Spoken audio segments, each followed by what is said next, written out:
Today, I think we should get started. I'm Charlie Zelli, Chair of the Met Council, and also my honor to chair this meeting, the Metro Blue Line Extension Corridor Management Committee. And welcome to some of our long-serving members and new members who are joining us maybe for the first time today. We haven't met for a while. And then we've had great updates, and we've had virtual updates and meetings, so it's really great to see everybody in person. And we're really going to be covering a lot of material. But first, I just kind of name the new members and alternates to the CMC committee. And if you're here, raise your hand. Aaron Wagner, who's a council member from Robbinsdale, alternate. No, not here, but we have our Rumsdale mayor, so we don't need that. And then Teresa Kaiser, who is from Crystal. Hey, It's Trees. it's Trees. Yeah. Oh, yeah, okay, Trees. All right, okay. I got a pass the first time, but Okay, yeah, But the second time. not the second time. All right, Trees, I We'll got be it. watching. All right, thank you. Welcome, Hollis Winston from Brooklyn Park, Mayor, no? Nicole Klinowski, who might be coming, but might be coming a little late. Understand. All right, so, because we know that she's from Brooklyn Park, alternate, and then Dan Dorer, who will likely not be here, but is also new to the committee, or maybe is here, no? I didn't see it. All right, the Business Advisory Co-Chair. And then Tara Watson is here, who is our Business Advisory Committee Co-Chair. Correct. Welcome. Thank you. And John Dunn Chambers is our other Community Advisory Committee Co-Chair. And April Crockett is an alternate, but we have Mike Barnes here from MnDOT. So why don't we go around the room and introduce ourselves, starting with our Vice Chair. Irene Fernando, Hennepin County Commissioner, District 2. I was also recently elected a Hennepin's board chair, which I'm very excited about. Thank you. I was informed today that North Minneapolis hasn't had a resident who is a board chair in maybe some decades, and so I'm proud to occupy that. Marion Green is now the Regional Railroad Authority Chair. She'll be joining in future meetings once the schedules kind of get up and running, as will Jeff Lundy from District 1. They both had some health and family needs to tend to, and so I am here and express their regrets. Good afternoon, Dr. Tara Watson, business owner on the corridor, West Broadway. I'm also newly elected to the Business Advisory Committee, co-chair there, and that kind of got me here. And I'm also the board chair of the West Broadway Business and Area Coalition. Lovely. Welcome. Nick Thompson, Deputy General Manager, Capital Programs at Metro Transit, representing Metro Transit on this CMC for our General Manager. John Pacheco, Metro Council Member for District 6. Hi, I'm Therese Kaiser, council member from Crystal. I'm the alternate, and I'm stepping in today for our Mayor Jim Adams. Hi, I'm Jillian Rosenquist. I am the council member from Golden Valley. I'm the alternate for Mayor Shep Harris, but Mayor Shep Harris doesn't come very often, so you pretty much see me on the reg. On the reg. Oh, Chris Beckwith, Project Director for the Blue Line. Dan Solar, Director of Transit for Hennepin County. Hi, I'm Jason Greenberg, Robbinsdale resident and co-chair of the Community Advisory Committee. And I'm Mike Barnes. I'm MnDOT's Metro District Engineer. Ricardo Perez with Blue Line Coalition. Bill Blonigan, Robbinsdale Mayor, trying to uphold the tradition of mayors attending things. I'll make sure to mention that to Mayor Harris. It's on, it's on. There we go. I'm Robert Lilligren, Met Council Member of District 7, which is South Central Minneapolis, downtown to the river, North Loop, North Minneapolis, and Robbinsdale. Great. Well, welcome again to everybody and from the public and those who are both with us virtually and then of course in person. I have just a little housekeeping as usual. Committee members know that these mics, the little black buttons there, are live mics, so whatever you say will be recorded permanently. permanently is a long time, well, at least for a while. Also, today's presentations, anything that's presented will be on the website, and that website is bluelineext.org. Just one word, bluelineext.org. And then for the public who are watching, and if you want to make some comments, feel free to submit them to Nikango Sigulo by Friday the 17th. And Nikango's email address is shown there, right on the screen now. You can, I won't spell it out, but you can email him there, and it will also be included as part of the meeting summary. I'm just going to say this, and I'll probably have to warn ourselves later in the meeting. There is another meeting following us. This wonderful meeting room is highly booked and popular. So when at 1:30, we're going to try to have a sharp finish to the day. As I mentioned, we did cancel the January 19th meeting. I think it was a combination of weather and some other things, and they did have an extensive written report, so thank you, Chris and Dan and others who put that together. If you have any questions or there's something about that, please connect with our staff. I'm sure we can gather comments and answer questions. Also, just to kind of frame the next few months, we're going to try to stay on a schedule of meeting every month because we have a lot of material and a lot in this process that's happening with the Blue Line between now and the spring. And we're going to be focusing on one of the corridor cities at a time. Today, we'll be looking at Brooklyn Park, but just know that these communities are involved in some deep collaboration, so we really respect their input, everybody else's input, and the conversations we're going to have at this table. Also, there's a lot going on. Somebody just asked me as I walked in, did I come from the Capitol? Yes, I did. There is a lot of conversation about the transportation and transportation funding, and I've said this at a Green Line CMC meeting, and I just want to quickly, at a very high level, say that the governor is committed to more transportation funding, and that is bold at a time when there is a general fund surplus, but where he's advancing the idea of a metro area sales tax to support transit, the transit network, both operations and capital. So he is advanced it at a rate of 0.1%. It is no mystery that he is open to raising that rate because the need exceeds that 0.1%. But it really is important, I think, for everybody here who cares about transit, who wants to know that we're not only building, but we need to operate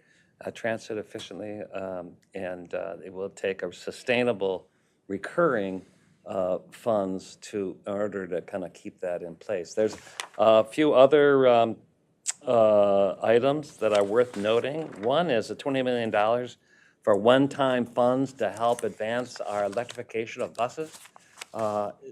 Some of our members are not here because they are blessed or important enough to be with Vice President Kamala Harris, who's in St. Cloud, celebrating some of those electric buses, just this afternoon. We really would hope to use those roughly $30 million, not just to pay the increased cost of electric buses, but also to be the match for some funding opportunities from the federal government as a result of that IIJA legislation for infrastructure. So there's opportunities ahead, and I think those are ideas that are being warmly received. The governor's also recommending a budget for some capital funds to advance arterial bus rapid transit in the bonding bill. Also authorization for Met Council to continue our own bonding to support bus procurements where we really buy purchase buses, not just for Met Transit, but for the whole region. So I'm just going to give you that quick thing, and if you have other questions, please feel free to capture me after the meeting. I just want to say a little to both Dan, Adjour. Door, thank you. And I always get one pass, but Vice Chairs keep an eye on me and my pronunciation, so I'm going to get it right from now on. And then Aaron has joined us too. Welcome to the meeting, and welcome for your first time, as I understand. Yeah. All right, so let's get into business. Was there anything mentioned about the audit of Met Council at that meeting that you were at? The OLM? There is a subject of a series of legislative audits regarding the Green Line extension. That's part of something that's not at the Capitol at the moment, but certainly will be as reports are issued. So you'll certainly be hearing that, and I'm happy to answer more questions about that another time. But yeah, there are probably a series of evaluations of the Green Line. So getting into the business, we have believe it or not, the last meeting when we were in person was October 13th. So those minutes or those meeting summaries were sent out in advance. And if there's any corrections, comments, please feel free to tell us or tell staff. Otherwise, I would entertain a motion and a second to approve those meeting notes so they can be part of the permanent record. I move to approve the minutes of the October meeting. Thank you, Mayor. Is there a second? Second. Thank you, Councilmember. And any more discussion? All those in favor say aye. Aye. Opposed? Those meetings will be posted. All right, now we get into some reports. And I know both Jason, who is here, and Dan Dorr is here from the Community and Business Advisory Committees. And I know that they've met not just recently, so we look forward to your reports. Maybe who's going to start? Chairperson, is it Charlie? Forgive me. Dr. Watson is a co-chair on the Business Advisory. My notes say, but you know what, Dr. Watson, I am delighted. And I don't know who wants to go first. Jason, you want to start? Yeah, sure. So we had our meeting. Our meetings are still virtual, but a good discussion, a lot of new members, which brings some new questions and new eyes to things that we've covered in the past. So as we go through the agenda, it just was a lot of discussion around, I mean, some of it was just basic understanding of how we connect with some of the things that we're covering. But there was also a lot of good discussion around upcoming meetings for the community meetings that are happening all along the corridor. There are a handful of in-person meetings in each city and then also virtual meetings that are happening over the next few months. And so there was a really good discussion about how to get more people out to those meetings, whether it's through promoting them in workspaces and where people work and getting more information out that way, but also just different ideas and ways to maybe get people, you know, being in different local businesses and maybe getting the word out that way. So just kind of reviewed that with new people and had a really good conversation around that. Definitely questions around the work that's going on with anti-displacement and just, you know, what does that look like in the future? And some of that is we don't know answers yet, so we're still figuring it out. But definitely a lot of interest and appreciation of the work that's being done there. And then we are looking forward to our next meeting coming up in March. Right. Any questions? Thanks, Jason. Well, and I appreciate those of you who've been sticking with this project, and yet you got some new perspectives and kind of having a those nice are balance. really great to have. Yeah. Any questions for the Community Advisory Committee at this point? All right, Dr. Watson, we're putting you hard at work. Your first meeting. But, First meeting. So we had an interesting and intense meeting with a lot of feedback and engagement from our, advisory board members. We discussed ways to explore new engagement methods because, the common theme is that the community is not aware, the community doesn't understand. It needs to be brought to them in a more digestible way, in a more creative way to figure out how to engage people and meet them where they are. So we talked about some potential ways to create trackers, to keep lists of things, because the common thing was, we're having all of these meetings and sessions and we're convening, but are we really being heard? And how does that look like? How can you show us? How can you give us the impression, the idea that we not only are just meeting, but you're doing something with that information? You know, can that be displayed in a form of a tracker, a PowerPoint, just a digestible way to gain the truth and to have the community know that they're not just being heard, but they're actually being considered in the process. We also, themes came up like making sure that we're bringing this information to businesses, but we're dealing with small business and micro businesses, and this is the time of the year that they're strategic planning.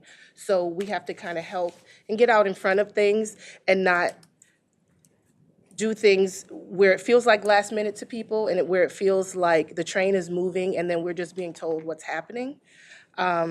We also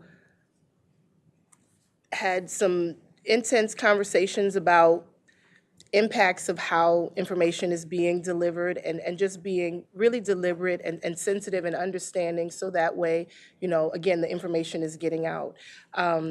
We also, and Dan, I'll jump in if I missed something from the report that we had. We also got some feedback about, and there was concerns just around really specific topics related to stops, related to the displacement committee and making sure that business get not just heard, but their needs are being addressed as the process is going along, if at all possible. About, you know, the number of stations, just really, really specific things in terms of lanes, you know, going down from 1 to 2 and what those things looks like. So they were really specific concerns around things that we didn't get the answers to because we're working through this process, and we won't. But these are still concerns and that need to be brought to the table and brought forward. Thank you. And If I could maybe just to kind of Dan, offer another. go ahead. Maybe, I think maybe what the general nature of the conversation was, there's anxiety out there about the unknown. And oftentimes at the public forums, a vision, a picture, an update is offered, and folks are receiving that thinking it's already been decided. And I get it. Those working on these projects have to start the conversation somewhere. And I think the general tone of the feedback was, we just, as business owners, organizational leaders, we just want to know that the dialogue is happening. And I think some of the staff members pointed out that to kind of diagram what changes, adaptations, or input or ideas got applied to the progress. So, and I love the train metaphor that you offered, Dr. Watson. Thank you for that. Other questions? Yeah, go ahead. Yeah, Mr. Chair, maybe for Dr. Watson, thanks for the report. Welcome to the table. It's great to have you here. When you discussed alternative ways of doing outreach and of engagement, did you have some specific suggestions that emerged from that? I would just be really interested to hear. And I know that we did have that included for the others. Our report is actually in our packet as well. Oh, sorry.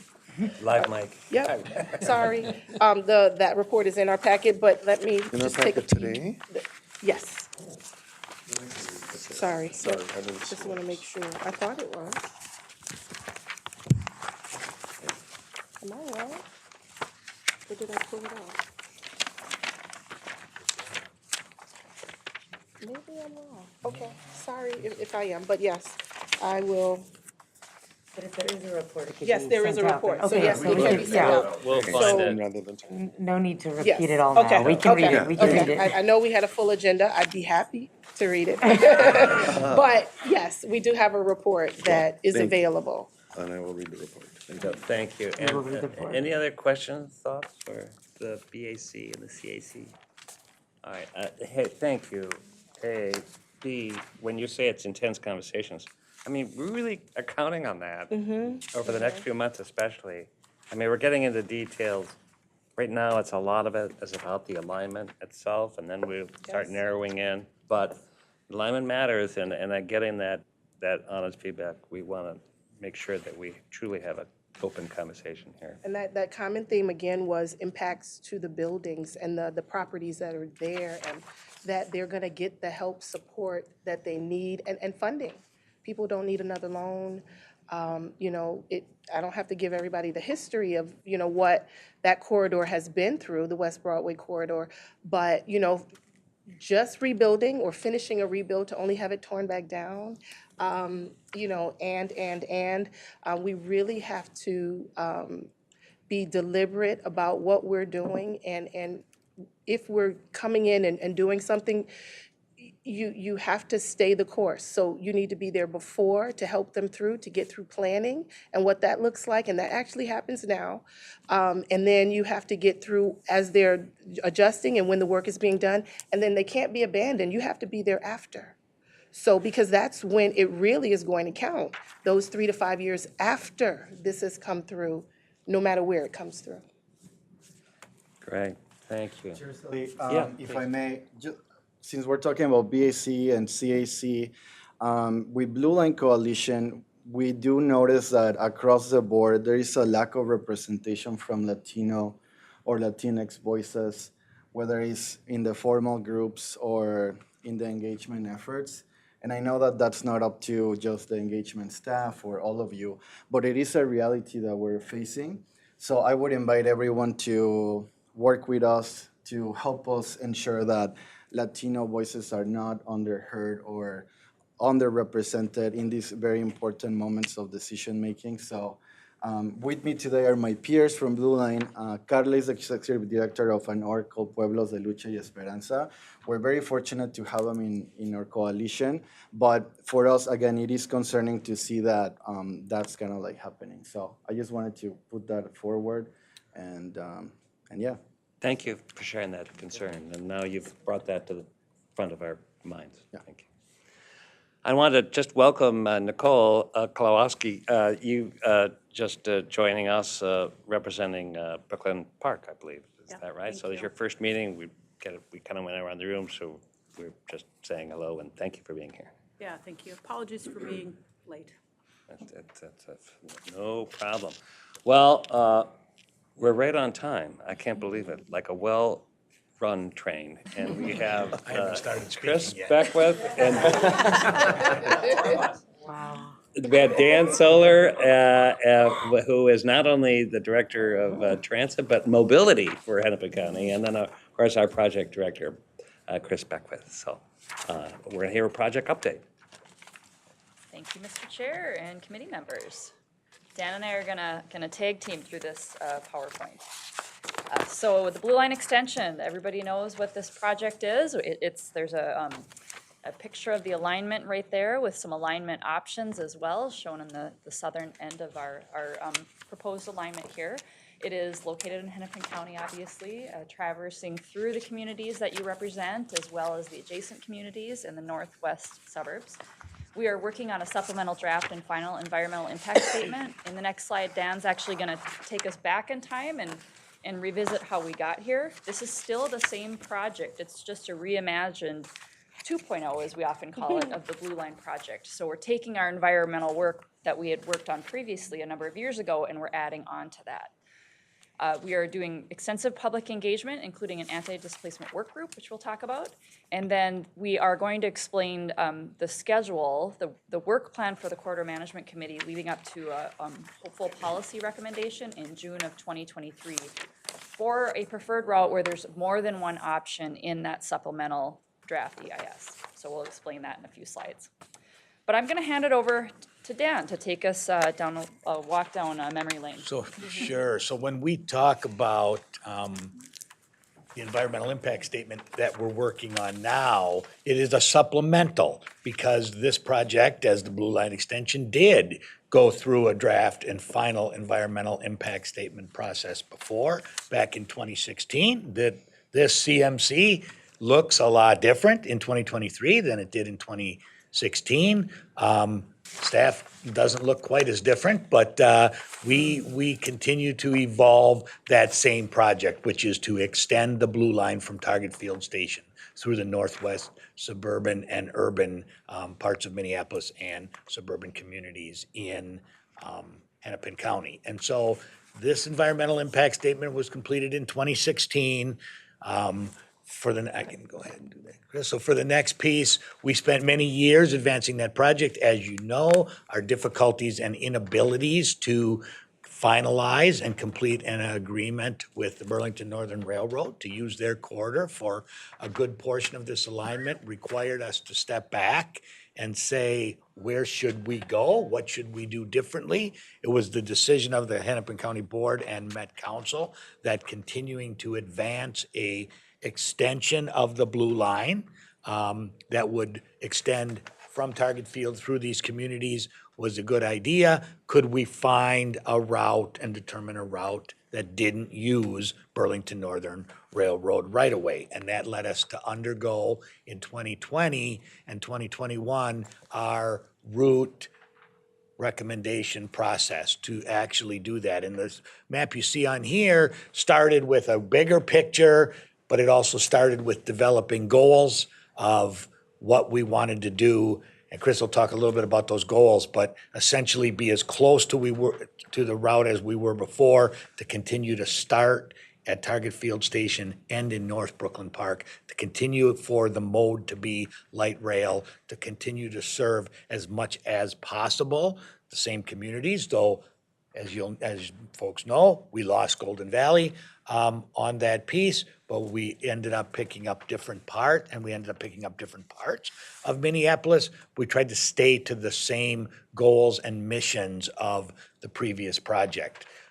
That led us to the creation of and publication of our route recommendation report a little bit over a year ago at the end of 2021, which after extensive review and public comment and public meetings and analysis led to what was the adoption of a new route from Target Field Station to Brooklyn Park through these communities, but not a complete and total picture. Why we know some parts, like utilizing County Road 81 rather than using the railroad right away, are pretty much set. How we get from Target Field Station up to West Broadway is still unknown.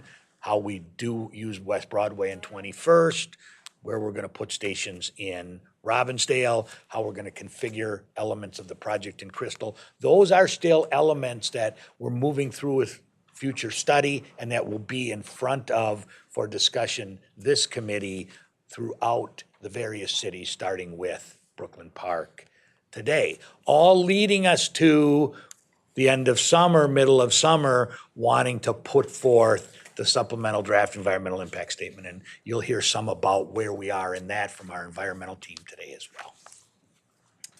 Thank you, Dan. So we started that SDEIS process in July, and hopefully we'll be ready to publish that for public comment in the fall. Our overall project schedule is shown here. The Federal Transit Administration New Starts projects, they take a long time to implement, 7 to 10 years, assuming there's no major hiccups. And my eyes are. So this is kind of showing our tentative timeline, and that kind of yellow box there is where we are right now in the environmental review. I did want to note, we have a slide on this later as well. Municipal consent won't happen until a year from now, so we're just talking about the decisions we need to make to publish the supplemental draft EIS for public comment. We are working on engineering that's been ongoing for months, and that will continue. And then we're also, the communities are working on station area planning, and we're having conversations with them to implement those outcomes into our design. The other thing I wanted to mention that'll be a little different going forward is risk. We're going to be talking about risk on this project. As a project team, on every project that we've done, we have a risk management process. It's really extensive. There's workshops.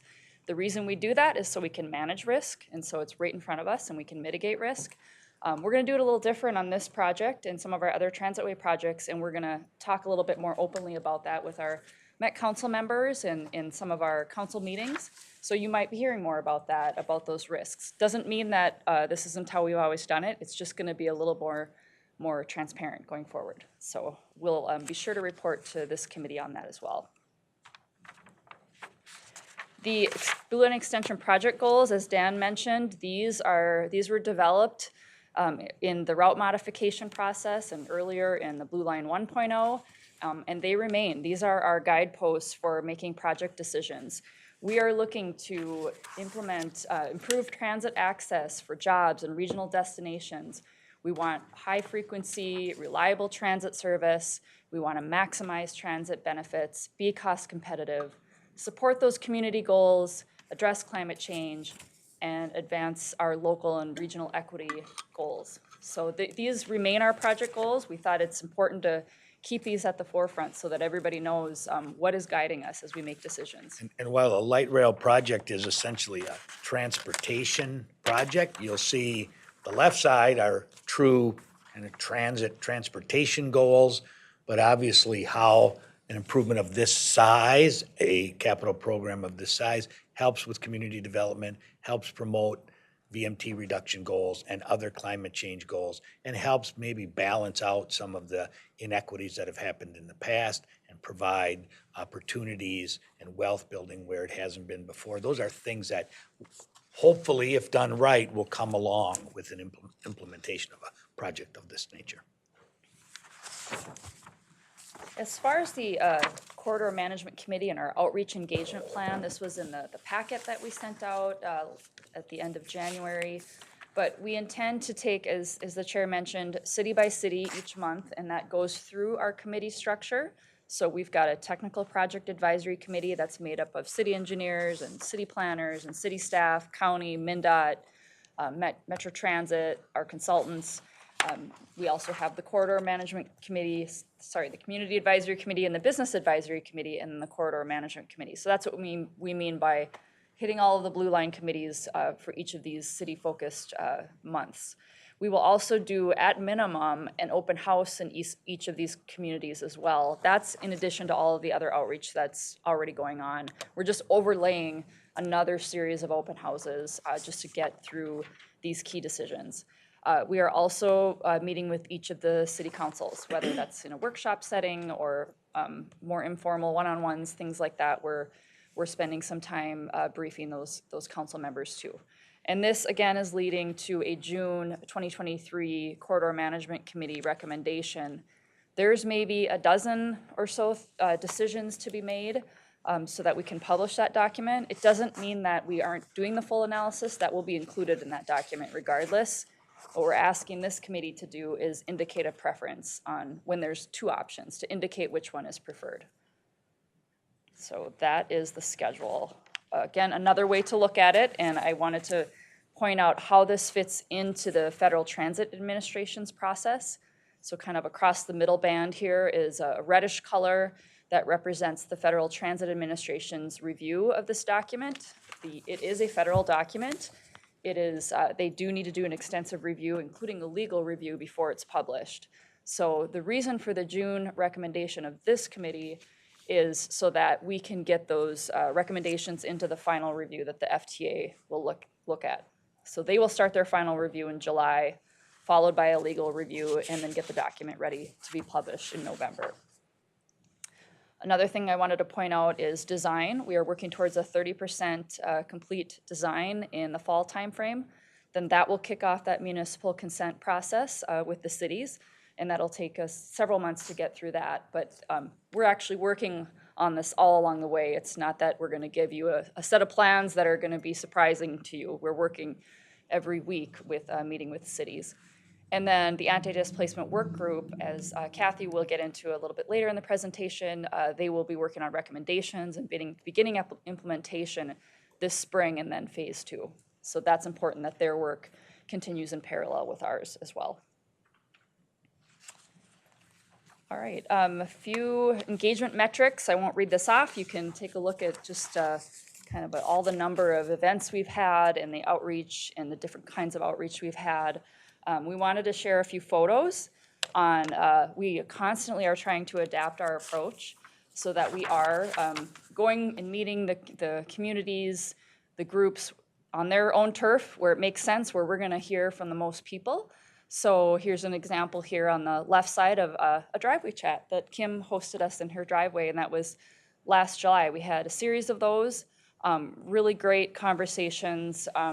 Folks can just walk over from their house and join that conversation. And we really appreciated as staff, having those conversations and building those relationships that have really made a difference.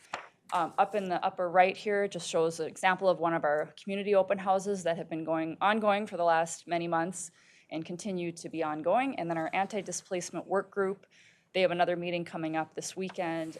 That's just an example of a different type of outreach. 3 more examples here. The Cultivate Arts Initiative. This was included in the packet in January.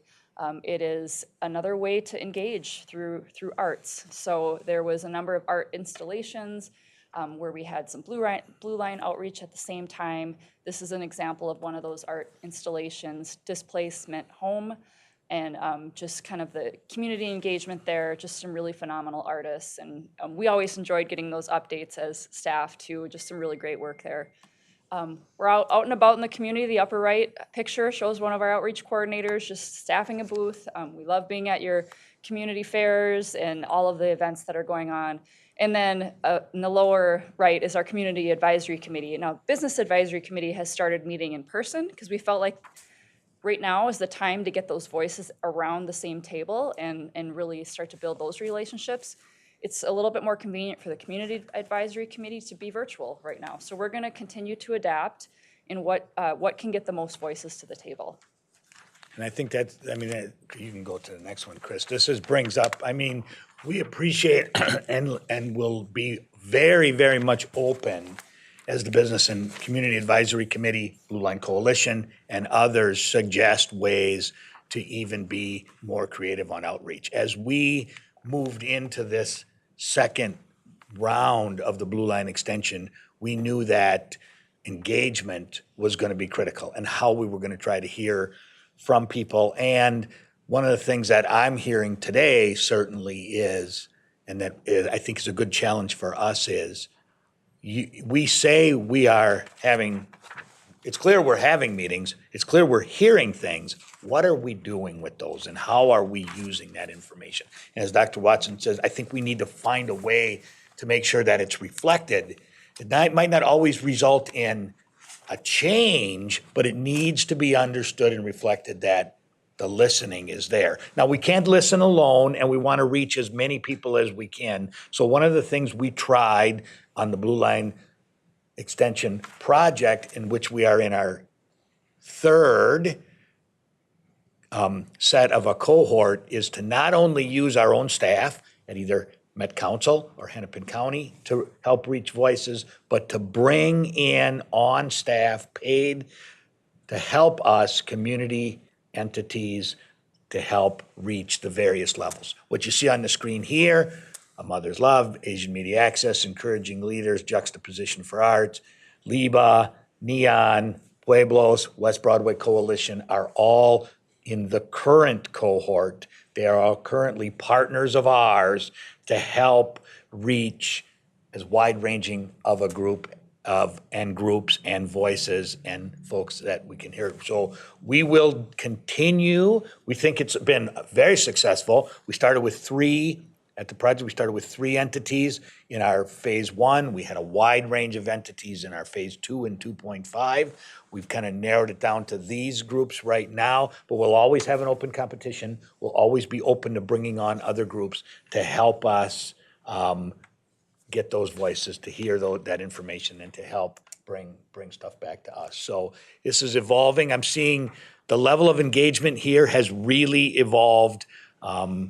Commissioner Lundy started us out with Mayor Blonigan's driveway first and many different driveways in Robbinsdale a couple of summers ago. We spent many nights in our good friends in Lynn Park's driveways, Kim included, thank you, for being out and just giving people a chance to just walk a couple houses away down the street, come over to the driveway, bring a lawn chair, and hear about what's going on. And we'll continue. We are certainly open to as many different ideas as people think will help.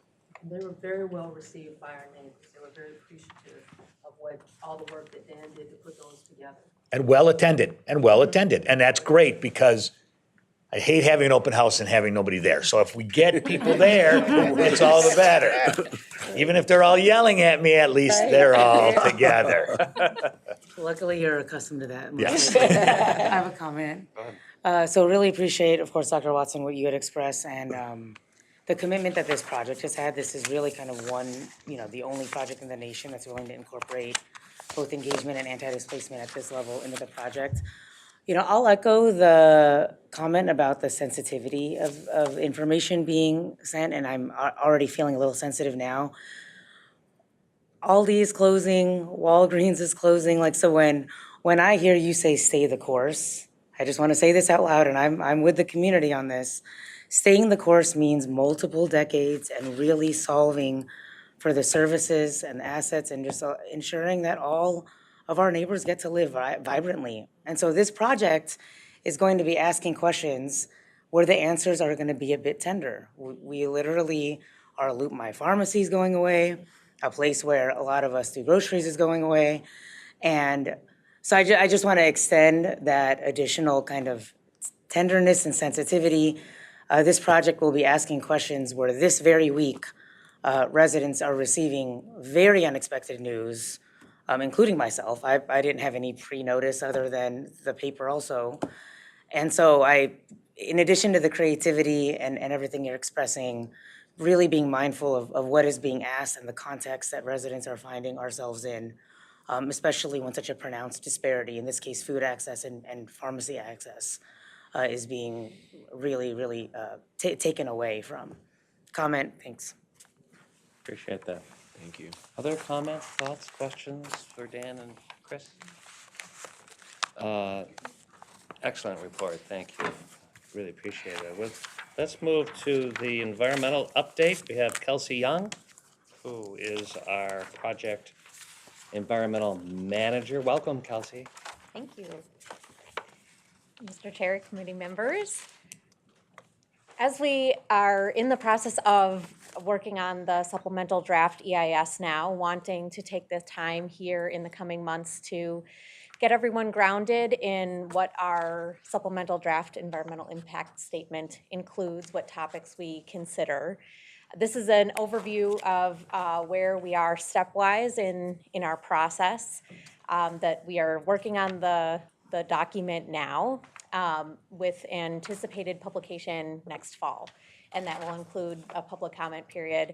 And we also wanted to note that we are incorporating information from the anti-displacement work recommendations as well, with an eye that in the future we'll select a preferred route and take that forward into municipal consent, as Chris mentioned, early next year. And then the next step after that is to prepare a supplemental final environmental impact statement. That's where the impacts are finalized and disclosed, and we document our efforts to avoid and minimize impacts and finalize mitigation commitments. So that will be a future step down the road, but wanted to get us grounded in where we are now. In the coming months here, we'd like to spend some time getting everyone familiar with what we include in a supplemental draft environmental impact statement. Starting at the beginning, our document includes a project purpose and need, and our core purpose and need for the project have not changed since our previous phase of Blue Line extension. So key purpose is to provide the transit service, and our need, The summary statement here has not changed since our previous phase of Blue Line extension, but we have made some updates to our need factors to be better in line with regional goals and acknowledging some key need factors in the route that is under evaluation and under study now. We also will, in the supplemental draft EIS, include information about alternatives. So that will include a narrative about earlier studies and the previous phase of Blue Line extension, and then summarizing the route modification process. How did we get to the options that are under evaluation in this document? We also will describe a no-build alternative. That is a requirement of the National Environmental Policy Act that we compare any, in governmental actions to option of no build. And then this section will also include a detailed description of the project under evaluation. So that will include all of our light rail components, the alignment, the station locations, roadway changes, bridges, everything that is included as part of the project build alternative, which as we've alluded to, we do have several locations where we have multiple options within that. So we'll include a detailed description of all of that. To get us grounded in what we look at in each topic area, we define a study area, knowing that for different environmental topic areas, the geography varies depending on what we're looking at. We also will summarize the regulatory context where there is one. In many environmental topics, we have other existing laws, regulations, and policies that apply to how we consider that topic. And then for each section, we'll describe the existing conditions and then look at the environmental consequences of all the options under evaluation, both in the short term for during construction and then the long term for once the light rail is up and running. And then in the draft environmental impact statement phase, we look at possible or potential mitigation options. So important to understand, to what extent negative impacts could be offset or mitigated. Our highlight for topic area for this month is our transportation impacts section. That includes transit conditions, both the light rail service itself, but also how the light rail project relates to existing other transit service, bus service, et cetera. We also look at the freight rail relationship. This phase of Blue Line extension has fewer freight rail relationships than our previous project, but there still are a few to consider. We'll also do analysis of how the project impacts or changes vehicular traffic. So the project includes a number of roadway changes. So we'll go into an in-depth description of all of that and consider how traffic operations would change as part of the project. We also consider changes to the pedestrian and bicycle network and how in particularly looking at how people access our stations, but also look at how the construction of the project might change connectivity in between station areas as well. We'll also look at parking. We know that that's a topic that is of concern to many along the corridor, so we'll look at how parking would change under each of the options under consideration. And then we also look at aviation impacts. There's an airport within our project corridor or adjacent to our project corridor, so we will consider how the project impacts aviation. I want to point out there's a heliport in your project area also. Yes, that will also be part of our analysis. Multimodal connections. So that's our highlight summary of our topic for this month, and I'll turn it over to Mr. Chair. Thank you, Kelsey. Any questions, comments for environmental review? Thank you, Chair Stanley. I was just curious. You mentioned that y'all are taking information from the Anti-Displacement Working Group. I'm just kind of curious, what kind of information are you looking at right now that you're using? Mr. Chair, committee members, so far what we're intending to include is a summary of the process so far, with an eye that any commitments that would be specific to the project would likely land in the supplemental final environmental impact statement. There's more work to do on that front to understand project-specific elements, but certainly we also want to incorporate information about what are we hearing from the community about key concerns, sensitive areas of concern related to displacement. So wanting to incorporate that good information as well. Thank you. Go ahead, Dr. Watson. Thank you. In terms of some of these issues or topics that you are addressing, in tandem, are there working groups, budgets to kind of set aside, hold earmarked dollars for some of these concerns that are coming up? My fear is that as we navigate and go through this and we're addressing these things, dollars are spent, reallocated, and when we get to some of these issues and make decisions, that there won't be adequate funding to support the way it's needed.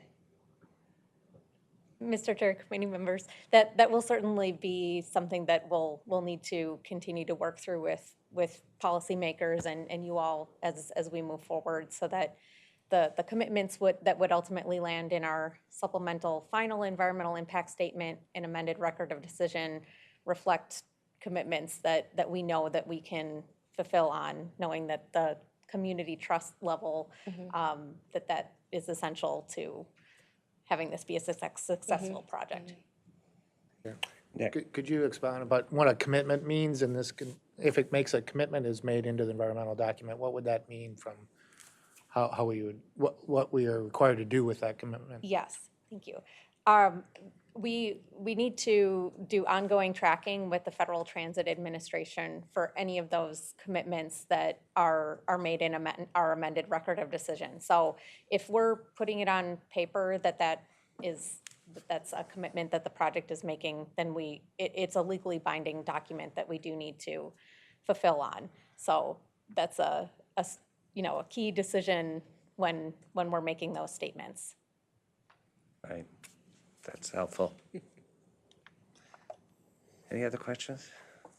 Comments? All right, thank you, Kelsey. Really appreciate it. We're still on time, and now we're going to hear from Nick Landwehr and Nikongo Siguru, both the engineering, the updates, and engagement outreach with, this is the deep dive into Brooklyn Park. I noticed, Nick, that a lot of these engagement pictures or driveway tours, you seem to be in all of them somewhere. You're everywhere, right? It's a staff that's available, Chair, but it's also, we are listening, and those discussions do inform the decisions and recommendations that we have in the design portion of things. So they're very important to us. So and it's just great to hear what the public feedback and answer questions and listen to concerns. So Mr. Chair, as Chris laid out before, we have our schedule to work through our partner cities here with the project to get to the DEIS recommendation. And it's kind of a coincidence that going geographically from north to south, Brooklyn Park, Crystal, Robbinsdale, and Minneapolis, that our decisions kind of get to be a little bit more decisions and a little bit more complex. So we're starting out with Brooklyn Park, the north side of here, and really we're fortunate on this that wasn't that much impacted by the freight rail decisions. So a lot of the work we did a lot of work here in previous years with the city staff to come up with alignment in Brooklyn Park. So a little bit easier with some of the decisions and what we're moving forward with. So I will forward here. So I wanted to have a basis here that we have project design principles here. I'm not going to read through each one of these, but they talk about operational, economic development principles, how we aid and assist and work with that. We need to meet our new starts administration's project standards so we have a competitive project. we need to make sure that we're working with our existing system and we're working with development and community, their development plans.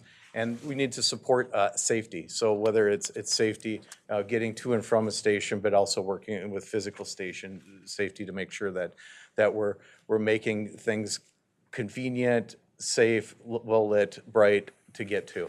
And also, it's, one of the primary objectives here is our environmental objectives, to reduce carbon pollution throughout our system, in our region. So, want to talk a little bit here about, Brooklyn, getting back to Brooklyn Park, as we roll it out, and what we'll roll out for each city is a design decisions document. So this decisions document is a key thing for us to help feed the decisions that happen and communicate them with the public, but also use that for our draft environmental impact statement to give that to our environmental folks.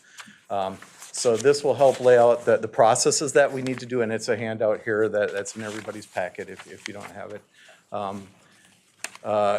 It'll have the engagement plan that we're working through with each one of these communities. So this is an example for Brooklyn Park again, but each community will have this document that will be tailored to the work that we're doing there.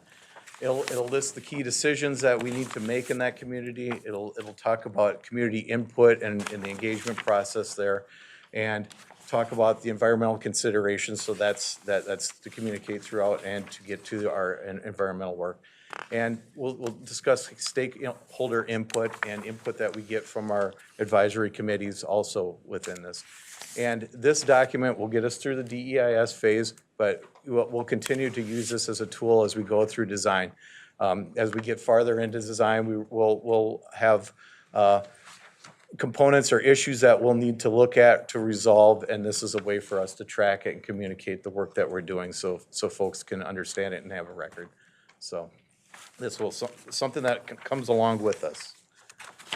So in Brooklyn Park, the northern part of Brooklyn Park, from along West Broadway, there are 4 stations in this area, and this area was not impacted at all by the freight rail corridor. So the design really, we were at 90% before. We're able to continue that along with that design and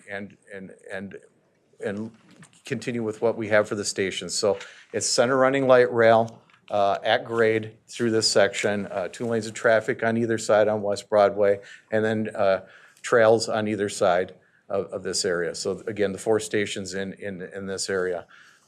One thing to note, previously, this is a nuance from the old project. Before, parts of West Broadway were county projects. They were in our project plans, but they were funded differently and identified a little bit differently. Although, as folks were looking at the plans, they'd see them in the plans. This turnaround with the project, that whole corridor that you see here from Brooklyn Boulevard Station all the way up to Oak Grove will now be assumed as part of the project. So this makes a difference in how a lot of this work is funded. It'll all be part of the project work. So I guess a good example would be a lot of times with road work, and there's a county project, there'll be a city-county split for that work, for curb and gutter or sidewalk. It's all now part of the project. So I just want to point that out. Southern Brooklyn Park, so as we get down off of West Broadway, we need to make the transition over to center running in County Road 81. So this is an area where we changed. Before, we were in between County Road 81 and the freight rail corridor, and we were running within the freight rail corridor. Now we're moving over about 90 to 100 feet, so we're in the center of County Road 81 in this location. So what is impacted there is that alignment through on 81 and the station at 63rd Avenue. So that station now was again between the county road and the freight rail corridor. It served the park and ride at 63rd Avenue there. We'll move it over, have a center at grade platform in the roadway there, and we'll look at sections evaluate the intersections and options and make sure that our plans are safe. So this is an area where it's going to be new work that we'll be addressing. This is the transition area between the two. So as I spoke, we came from West Broadway.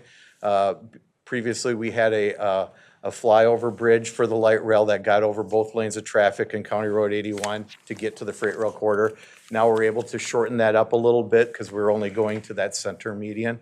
Another benefit of the project of moving this over, before County Road 81 is a moving route now, so we had to have clearance issues along there, and that structure had to be pretty tall, about 24 feet to the bottom of the structure for those moving route clearances. By moving it over, we can keep the moving route clearance on the southern direction of traffic here, and we can bring the structure down to about 18 feet of height. So substantially reduce the height in there, so you bring that scale and mass down and helps with the project and working on that. As we get down to that station, the newer work that we're discussing is at 63rd Avenue. So we had, again, the station there that was serving, or the park and ride served this station. It's an existing park and ride of about 550 stalls. We needed to make sure that these revised plans, as we look at placing that station in the middle of County Road 81, that it meets our revised standards, environmental requirements. We need to really evaluate the intersection operation station of this intersection, how that station fits in there, how folks get, vehicle traffic across there safely, as well as pedestrians and bikes in this area. So a lot of work that we'll need to do with that. One thing that was in the previous project, you can see in the gold on the right-hand side of this graphic, from that park and ride over to the station is a pedestrian bridge. We had that before in the station to get over the freight rail corridor in this location. We're just going to extend it over now to the new station location. So make that a little bit longer, but provide that access from the park and ride from that side in an elevated structure that gets over to the station, as well as the at-grade access to this at the 63rd Avenue intersection. So I guess, are there any questions here? Fairly straightforward in Brooklyn Park again. Not a lot of detail, but things that we do need to work on. Mayor Blog. So, Nick, on this part or other parts, have you made contingency or primary plans just in case turnstiles are eventually required so that we have enough room in the future or even now to do that kind of an operation? Well, I can say, that the stations, the 4 stations on West Broadway have been designed. They did not incorporate the turnstile. That's if that comes about, that will be a consideration that we'll need to take a look at right now. But so do you figure out ahead of time, like, just in case it is ever necessary, which there is some likelihood of that, we have the room to do that without undue expense in the future? We'll have to take a look at that, Mr. Mayor. Thank you. Okay, good question. Any others? So one thing that came up in the Community Advisory Committee was just talking about pedestrian access and the safety around that. There were a lot of questions around that crossing at 63rd, and obviously Nick has plans for addressing that. And then one other thing that came up was just the pedestrian bridge actually goes over the freight rail space, and just knowing our history of interacting with the railroad, not something to be left to chance. And so thinking ahead about that as well is something to take seriously. Consideration. That makes sense. Sure. Robert.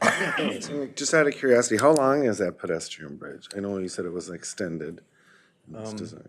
Mr. Chair, Councilmember Lilligren, the bridge right now, just in rough terms, is probably about 150 feet long to get over the freight rail corridor and then to that station platform. Thank you.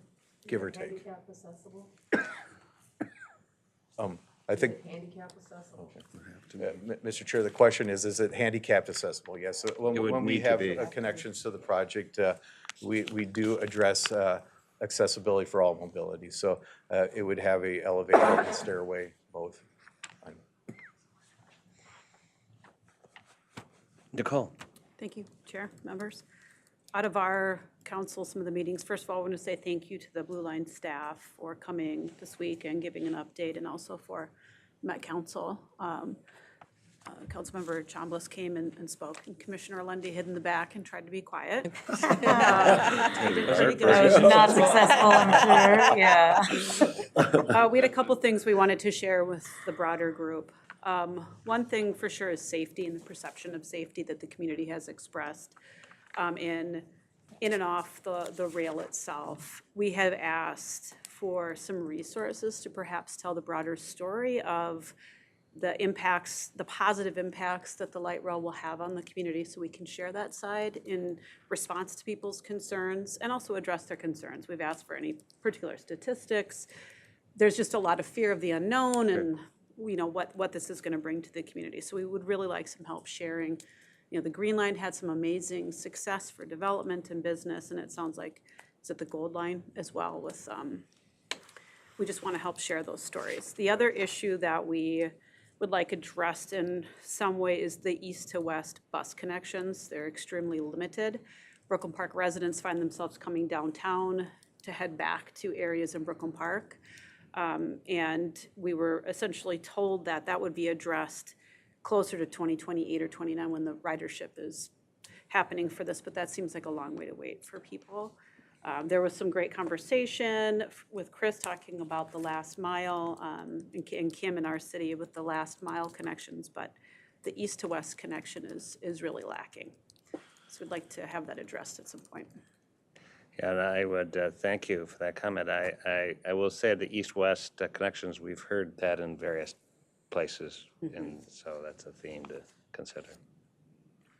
Nick. On that point, Chris mentioned to me that specific comment. I just want to highlight that we have a process underway that we're starting called Network Now, that is a near term to look at about routes, and they'll be rolling out a lot of places for public input and community input about where routes should be, and I think that's a good avenue for that particular point, and for any of the cities along this corridor. For separate from this project, there's we're trying to think about where should routes be now that we're kind of growing transit again out of the pandemic. So if you see Network Now as a engagement, that's an opportunity. Yeah, thank you. She shared that. We're going to be all over it.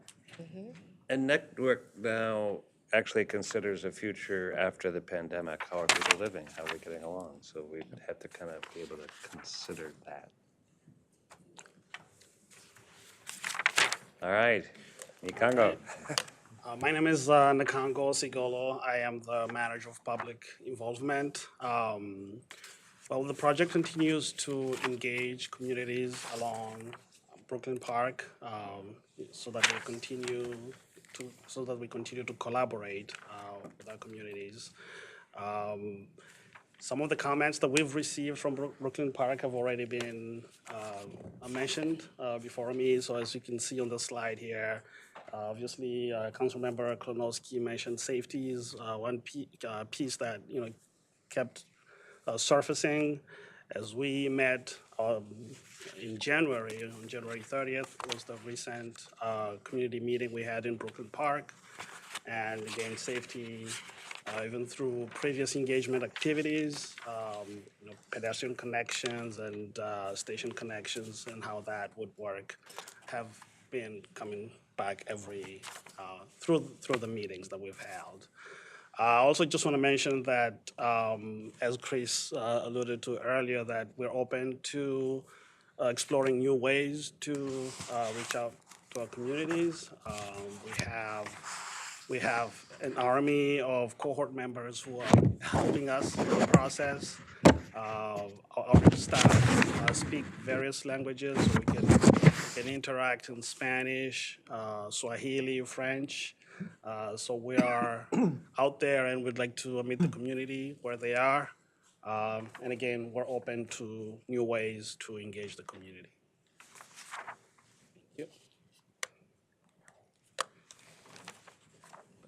So, Mr. Chair, next steps with the project here. So Chris took us to, a lookout past June. So June is where we're looking for bringing a recommendation to CMC on the design options for the DEIS. But what does the rest of the year look like going ahead? So we submit in the summer of 2023 the final SDIS for this project. In fall 2023, we again plan to publish that document, and there'll be a public comment period for it. So we'll receive that comment, and then that will be usually addressed in the final environmental impact statement.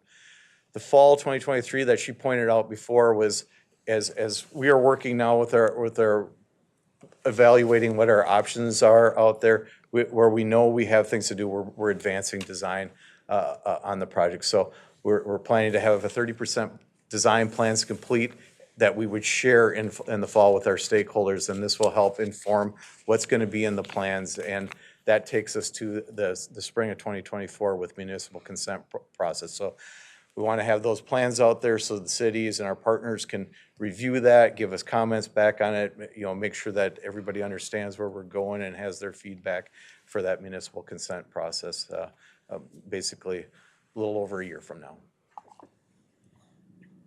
So that's our. There it is. Any questions? Yeah, Go ahead. sorry, could you maybe move the previous slide? I had a quick question. Yeah. So can we assume that by fall of 2023, community, upon the public commenting timing, will have access to understand the impacts and the mitigations that you're putting forward, at least for Brooklyn Park, given that it's like 95% design, or would that be correct? Yes, correct. So in that published document, that will be available for the public. So, we're transparent as we're working through the process here, having these meetings, but that will be available for public and for that comment. Okay, thanks. Question. Please. I think it does outline it, right? So the question, just to make sure, so the final impact statement, environmental impact statement, will outline areas, but not all mitigation measures. Is that correct? I just want to make sure that we're answering correctly. Thank you. So identification is one thing, ideas of mitigation, commitments to mitigation. Can you just make sure we are all hearing the accurate thing? Okay, so thank you, Mr. Chair and Commissioner Fernando.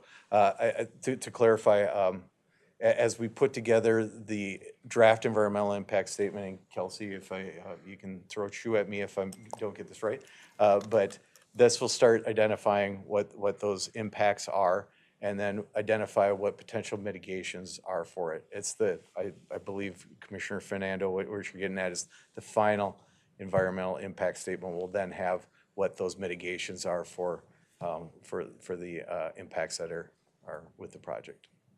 Is that?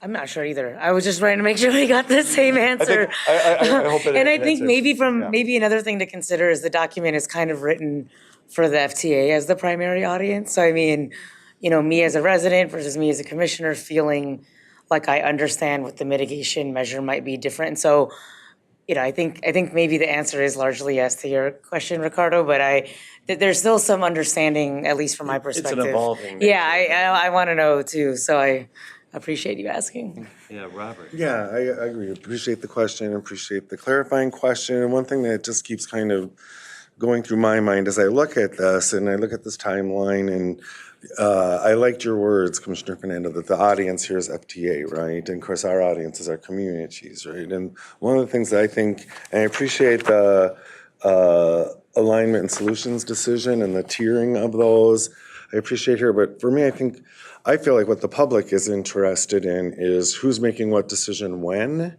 and I don't feel like that's really reflected here. And so, it would be helpful to the public so they know where to direct their advocacy or their attention. And I get the FDA probably doesn't really care that much who makes what decision when, but I think the people who we're trying to communicate with do.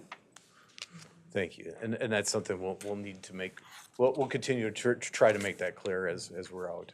Thanks. And it seems like, Mr. Chair, for me, we have the project schedule right now established. It's an aggressive one for sure, but we're committed to staying on it. And so it seems like we could start overlaying that with sort of decision-making and things. So I would just encourage us to be as transparent as possible about the decision-making processes as well as the federal process. Thanks. Dr. Watson. And I think that 30% design plan approval kind of scared people a little bit. I know it did during our meeting, and then when we brought it kind of back in further discussion, I think it would be helpful to understand what the 30% means. You know, not like, okay, we're at 30%, so we're approving this. You know, I mean, that's scary. That seems like a takeover. You know, it doesn't seem inclusive at all.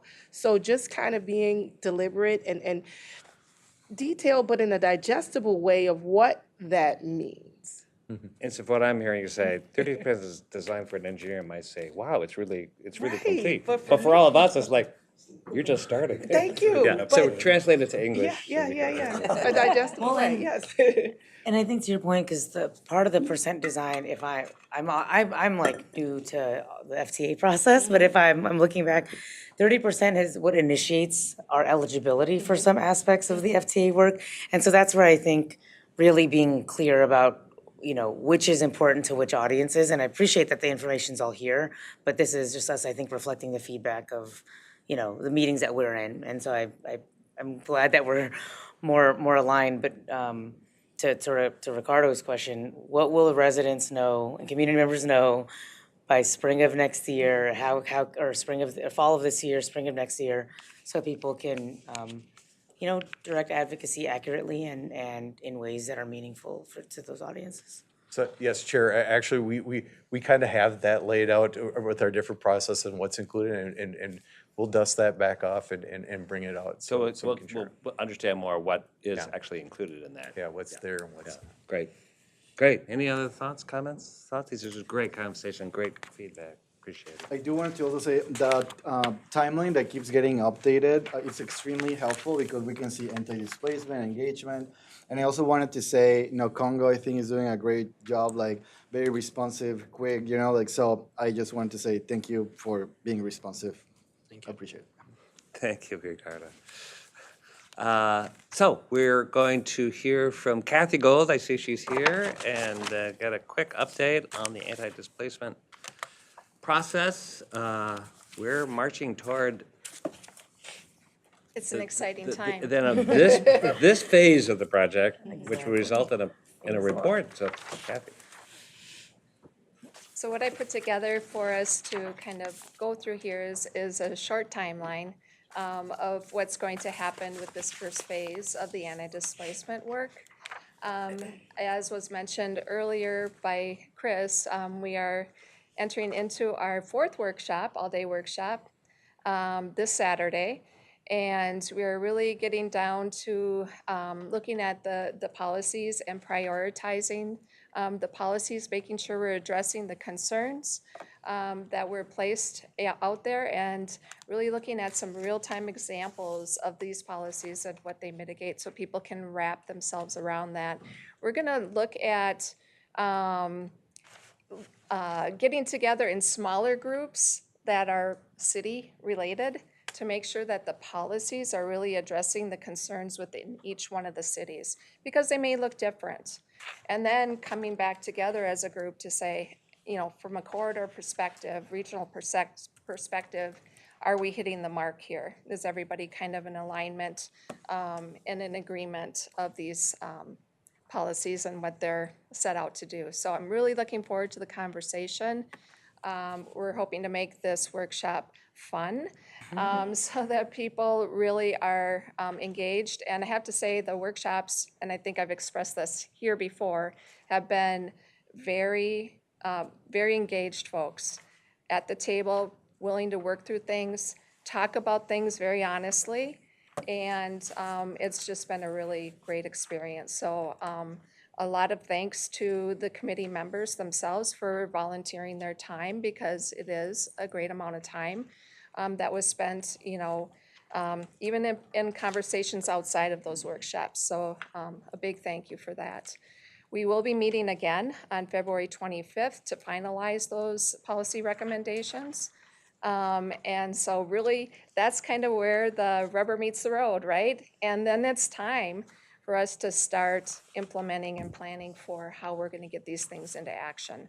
So that's where we're really going to need everybody to come to the table. That means community members, organizations, our community land trust, bank land trusts, our philanthropic organizations, governments, local, state, federal, to really understand how we can lift up this huge undertaking.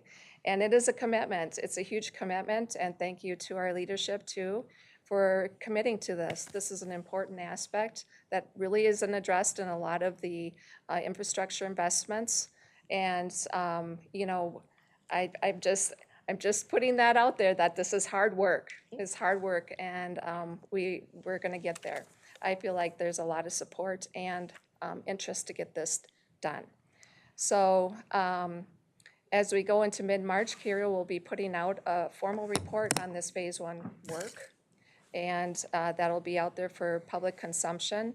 And really just kind of outlining the process and then how we ended up to the end of this work, this phase 1 work. I'm hoping that in April, I'm not hoping, we're planning that in April, we will have a standalone committee of this body to really discuss what we've done with the anti-displacement phase 1 work with work group members present so that they can really relay their interests and how they're feeling about the work and how impactful this work will be within the community. Understanding that we're doing this work to benefit the community members that are in place today so that they can stay in place and build wealth because of this project. In May then, hoping to reconvene with the Anti-Displacement Work Group on phase 2 strategy for policy implementation. What that looks like right now, I have a high level kind of understanding of that, but we'll be working with our Kira team to develop that as we move forward. And that work is going to be integral in getting this really kind of placed within a plan that we can be committed to and drive towards. Thank you. Thank you. Any questions for Kathy? Robert? No, I'll defer to Dr. Watson. I have a feeling we're going to ask some more questions. Just in everything. So in the work, I guess my question is, as you're moving along in this, do you have the ability or flexibility to, as the need presents itself, tailor some of the work toward that and change? Because it's going to shift. It's a moving document. It's a moving group. I just want to know and believe that you have the capacity to make the changes and shift as you need to. Absolutely. Good question, Chair, Council members. It is exactly what you said, Dr. Watson. It is knowing that whatever comes out of this first phase of work, we may need to adapt to. Certainly. We may not have identified all of the things that we're trying to address. And so having that flexibility to understand what that is, that gap, let's say, and then addressing that gap will be, this is not set in stone and this is what we're going to deliver here. We are going to be in this mode as the project gets delivered, and then also looking past that timeline for after construction and what the needs are too. We don't know everything probably today that's going to occur as a result of this work. And so yes, being open-minded and understanding that we need to pivot sometimes or add to whatever needs to be addressed is absolutely in the work. Thank you. Thank you. Robert? Yeah, thanks. Thank you. And I think a couple things. This observation first, Kathy, you talked earlier that at some point in this timeline, you were going to start convening at the city level, and you thought that that was appropriate approach, and I think that's a really good idea. I think as we get towards policy implementation, what's going to really matter are resources, right? And so, I mean, to your point earlier, Dr. Ross, you made many good points, and one was we have to be there before, during, and after, right? And that piece, we're doing groundbreaking work. I'm thrilled that we're doing this. I love how much I'm hearing anti-displacement pop up and other kind of project planning in the public sector now, and that resource question is going to matter. And so as a question, so we're going to talk about policy, but where are we engaging those who have more of the resource tools to support implementation. And I know that Commissioner Fernando and Commissioner Lundy have been working on sort of county level tools. A lot of the municipalities have their economic development tools, other economic development agencies. And for me, the sooner we're engaging that resource part of this work, the more implementable, the more effective it will be in the future. So I'm just wondering, Kathy, where the resources start coming into this Sure. conversation. I think it was really important in this first phase of work to not let the resources be limiting Okay. in what our dreams were. Sure. And so I didn't want that to be kind of a barrier to addressing the problems. So really just going after what we're trying to mitigate here was the first phase effort. The resources are gonna come from a plethora of, funders likely. That's going to be public, private, and then, as far as major resources, hopefully, right, with this administration who has been very thoughtful about equity work, workforce, climate change. This project is really in tune to what this administration from a federal level is looking toward funding. And so we really want to be forward in our requests and go after those types of funding opportunities as they come. But this first phase, I really wanted to just make sure that we're addressing the problems. The funding piece is now what we need to tackle in the second phase. Right, thanks. And Mr. Chair, if I may, and I support that. I often make the argument we shouldn't just dream based on available resources. But I feel like one phase is gonna end, a new phase is gonna begin, and they're not necessarily drop dead date, and then the new phase. So I'm almost wondering, you talked about a subcommittee or a subgroup of this group, if there isn't, as we sunset a phase and start another one, if it isn't advisable to start involving resource people in that subcommittee level, just so it's part, we can demonstrate that's been part of our consideration in this first phase. Absolutely, there should be an advisory committee that is formulated to address just that. So couldn't agree more. Thank you, thanks. Well, we're right at 3 o'clock. Kathy, thank you, and the team, and the volunteers, and Kira. I just look at this timeline and really kind of feeding on this. This is really a critical time as it comes together. It starts getting very real, and that's when we're talking about resources, making it happen. But if it's a compelling vision, and there's a lot of fingerprints on this report, so I think that'll all give us a great launch, as you point out. If anybody doesn't have a last-minute breaking news, follow instructions and to clear the room at 3. That's right. So there is another meeting at March 9th, so we're really gonna stick on this every month's schedule. So mark your calendars, and we will be talking about Crystal as well as our usual subjects. So thank you all so much for coming, for everybody's input, for this robust conversation. We'll see you in a month, if not before. This meeting's adjourned.